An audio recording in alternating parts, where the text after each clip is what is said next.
Welcome to the final month of 2023, the third year in the continuing continuity of government operation known as the Biden presidency. It's almost the fourth quarter and the final battle is about to begin. 2024 is our final battle. In the beginning of December, the sun will still be within the realm of Scorpio, representing the dark underworld of society.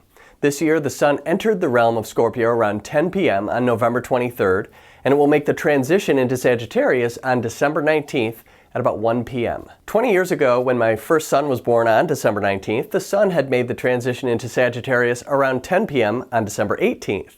The borders of the astrological constellations drift forward in time year after year because of the precession of the equinoxes. This is one of the reasons we can't rely on the calendar to align our consciousness with the cosmos. As the sun moves through Scorpio, it's a good time to gather your courage. You could think of it like a flame, and then bring the light into the dark corners of your consciousness. Collectively, this is the time to shine our light on the more unsavory aspects of life, especially those things that may have wounded us over the course of our lifetimes or caused pain to the people around us. We have to bring these things to the surface in order to allow them to heal. It has been suggested that we have to walk through the darkness in order to appreciate the light. And these few weeks each year from November 23rd until December 19th are a good time to look at the things we might not want to look at. Every one of us has flaws, and every one of us has committed what are known as sins. Some people have committed egregious sins, acts that we might call crimes against humanity. As the sun moves through Scorpio, we are invited to take a look at those things that we've done ourselves or contributed to, and to ask God's forgiveness. And right above Scorpio, right above the stinger, that thing that injects lethal toxins into its prey, sits the healer, the serpent bearer Ophiuchus. This constellation represents the Greek mythological physician Asclepius, son of Apollo, who became so good at healing that Hades demanded he be removed from the earth realm, and Zeus placed him in the heavens right at the galactic center.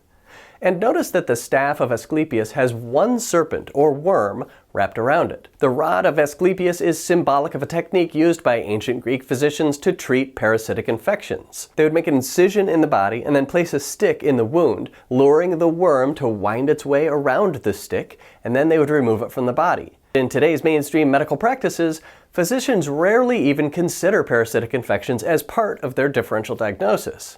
Instead, they overprescribe antibiotics to kill all bacteria, most of which are beneficial to us, and they sometimes prescribe antifungals. They rarely talk about nutrition, and if we even utter the name of a cheap, safe, and very effective antiparasitic agent, we get mocked and ridiculed and even canceled. So things are clearly bad, but they're being made even worse by people who have refused to take the vaccine and instead are swallowing horse paste. The emergency room in one rural Oklahoma town is being overwhelmed by people overdosing on ivermectin. In mid-December, the sun will cross the galactic center, which is an area of the sky referred to as the Golden Gate, where the ecliptic crosses the Milky Way, that great river in the sky. The Golden Gate is referred to as the Gate of God, while the Silver Gate on the opposite side in Orion is referred to as the Gate of Man. This symbolism goes all the way back to ancient Egyptian times and can still be seen here in the Vatican coat of arms with the crossed silver and gold keys. Makes you wonder if maybe the Vatican for the last 1600 years has been trying to control the entry and exit of souls into and out of this realm. As the sun crosses the Golden Gate, we celebrate the birth of the Son of God. Of course, we allowed ourselves to be led off track for quite a while, symbolically sacrificing our children to a fat guy in a red suit whose name is an anagram of the father of lies. But this year it feels like we might be turning a quarter. Maybe it's just wishful thinking on my part, but I feel like people have had enough. A bellyful. The people have had a bellyful of it. Of the commercialism, obligatory shopping, Black Friday stampedes that have come to represent this time of year. Hopefully the events of 2024 will be enough to push the herd. During December here in Orchard Park, New York, astronomical twilight starts about 20 minutes after 6. This is when there's no more detectable light from the sun illuminating the sky. And the amount of time that takes can vary from 1 to 2 hours after sunset, depending on the angle of the setting sun or the angle of the rising sun. When the sun sets at a shallow angle, it takes a longer time to get dark. Likewise, when it rises at a shallow angle, the sky begins to lighten long before the sun becomes visible over the eastern horizon. Conversely, when the angle of the sun rising and setting is steep, these transitions happen much more quickly. Right now, the angle of the setting sun is getting steeper and steeper. By late February, as we approach the vernal equinox, the sun will be setting at the steepest angle of the year, almost straight down. So in late February and into early March, it gets dark very quickly. It only takes about an hour. And then through the summer, as we approach the autumnal equinox on the other side, the sun begins to set at a very flat or shallow angle. And it takes a while, more than 2 hours in July, for full darkness to fall after sunset. And this is one of the reasons it seems like it stays light for so long in the summer. The other, of course, is daylight savings time. Over the month of December, you'll see Capricorn setting over the western horizon, and by the end of the month, we'll no longer be able to see this constellation, which means it's getting closer to the sun. This is the best time of year to be able to see the constellations of Aquarius and Capricorn, if you have a decent view to the south. If your better view is to the east, then at this time of the year, you'll see Jupiter shining very brightly as the first light after sunset, and it's sitting right under the triangle of stars that is the head of the ram, Aries, which also, incidentally, represents the head. And then Taurus and the Pleiades should be easy to find down and to the left, rising after sunset.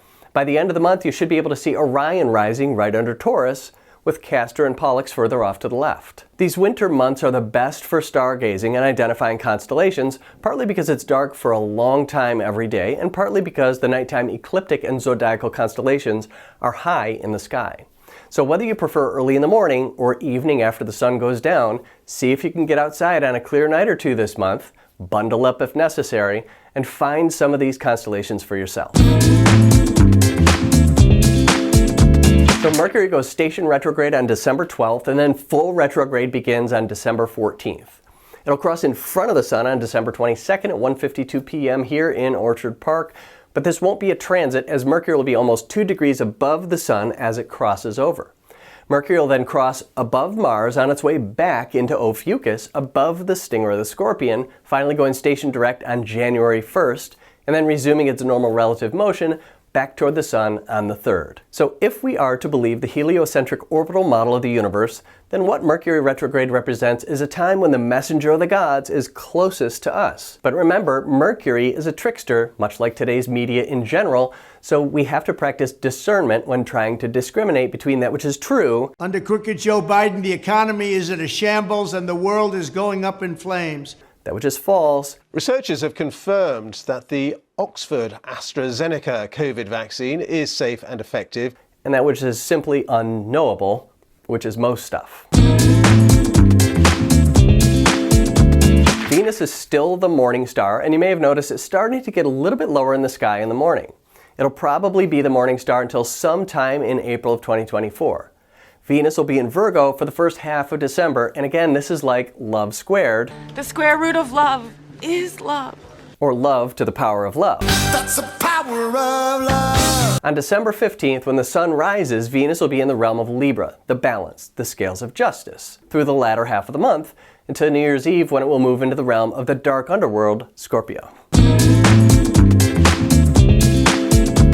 So Mars will be in Scorpio for the entire month of December, and this could be seen as a symbol of the military going into underground bases and tunnels to bring whatever is down there up into the light of day. And Mars will go out of bounds on December 20th, dropping more than 23 degrees and 27 minutes below the astronomical equator, beyond the boundaries of the sun's path. Again, symbolic of the military going below. Mars will be out of bounds until January 23rd, and it'll be the lowest on January 6th, which is an interesting date.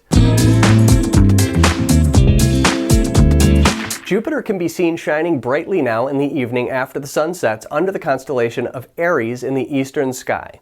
It'll still be retrograde for most of the month, but it'll go station direct on December 30th and resume its forward path on the first day of 2024. Jupiter entered the cardinal fire constellation in May of 2023, then it went retrograde in September, and it came back through the fire of Aries a second time over the last few months. I'd say this means Jupiter is probably getting pretty fired up right now and will have plenty of fuel for the fight ahead as it enters Taurus in April, the realm of fixed Earth. And don't forget about that symbol of revolutionary change, You promised to move, but I preferred Uranus, who has been waiting patiently since it first entered the constellation of Cardinal Fire in June of 2018. The last time Uranus entered Aries was in June of 1934, and the last time it entered Taurus was in May of 1940. So we might expect to feel some reverberations of World War II as we move into 2024. And unless you've been living in a cave, you're probably already feeling this a little bit. Now finally, Saturn is still in Aquarius, and it can be seen after sunset moving across the southwest sky. Saturn is pretty bright, so it should be easy to find. It has a magnitude of negative 0.5, which means it's brighter than any of the stars in that area of the sky right now. The only star in the northern hemisphere that's brighter than Saturn is Sirius, which was venerated by many ancient cultures and is still being programmed into the collective unconscious today through entertainment and media. Saturn will be at 5 degrees Aquarius on December 1st and 7 degrees on New Year's Eve. Remember, it takes almost 30 years for Saturn to make its way all the way around the wheel of the zodiac. To connect some historical perspective with this time frame, on August 3, 1993, when the Senate confirmed President Bill Clinton's appointment of Ruth Bader Ginsburg to the Supreme Court, Saturn was retrograde at 2 degrees in Aquarius. RBG made history by endorsing so-called abortion rights during her confirmation hearing. 29 years later, on June 24, 2022, Saturn was in the same area of the sky in the anaretic or final degree of Capricorn when the Supreme Court shocked the progressive liberal world by overturning Roe v. Wade. And remember, when you look at these two constellations, there's a lot of overlap. That left arm of Aquarius extends about halfway back into the constellation of Capricorn. And if we go back another 30 years, Saturn was in the same basic general region of the sky when JFK was assassinated. It would seem that JFK was about to blow the lid off the CIA and other nefarious organizations of people who take secret oaths. It appears to me that they got rid of him before Saturn ever had a chance to reach Aquarius. And even though the media has been dropping hints about assassinating Trump, donor class can't just sit back on the sidelines and say, oh, well, don't worry, this will all work itself out.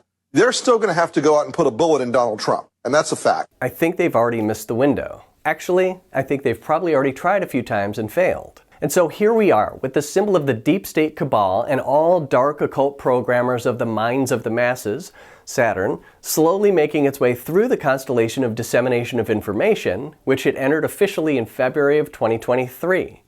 Information does seem to be coming to the surface, slowly but surely, about the lies and misrepresentations that have been presented to the general public by the globalist-controlled media for many years. The release of all the January 6th footage is a pretty major indication that there is a dissemination and revelation campaign happening. And there he is, our special guest, Brian D. Sicknick, looking all healthy and calm as we direct your attention to this kayfabe photo shoot. Some kind of tug-of-war with a ratchet strap. And guess that didn't work. Notice the controller of the scene. And they just give up. Now they retreat like the cowardly cops that they are. Now we're gonna play that scene again because you were distracted. See this guy in the background with the umbrella? Yeah, well, he's not happy with his size. So he's gonna upgrade and snatch up the white patio umbrella, while this cop grabs a plank of lumber and hops over the retaining wall. And here you can see a lot of our actors hanging out over there. But why? Let's take a closer look. Yep, you guessed it. This is the break area, complete with interlocking rubber tiles for your comfort. So when your feet start to hurt, you can come pop a squat. Now let's go center stage. Bless you. Oh, Lieto's missing her DC patch. Well, don't look at it. Well, don't look at his.